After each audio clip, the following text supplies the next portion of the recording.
Hey guys, welcome back with me again in this channel. So on today's tutorial, I'm going to show you how you can find and use the Splice tool on CapCut PC.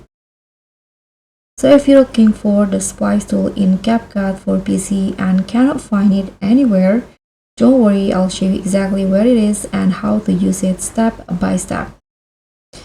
So first, of course, open your projects and drag your clips into the timeline. So here is the trick. So the Splice tool isn't labeled as Splice in CapCut PC.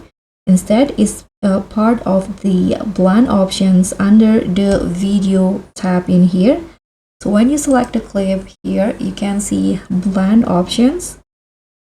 And here you can click on the drop down to see the full menu. And under blend, you'll find the same modes as mobiles, like brighten, screen, overlay, hard light, and others. So these are your splice modes for blending clips or adding effects.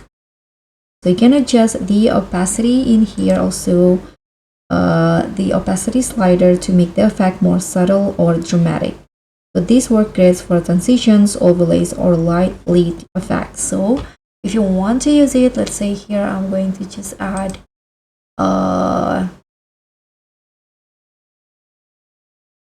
an overlay here. Let's try to add, okay, let's say this one in here.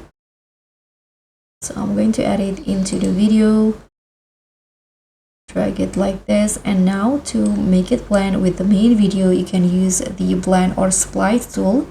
Choose the mode. Let's say I'm going to go with overlay, and here I'm going to lower the opacity like this. So now this will be the result. And that's how you can find and use the Splice tool in CapCut PC. If this cleared things up, smash like, hit subscribe, and click on the thanks. I'll see you all on the next one. Bye!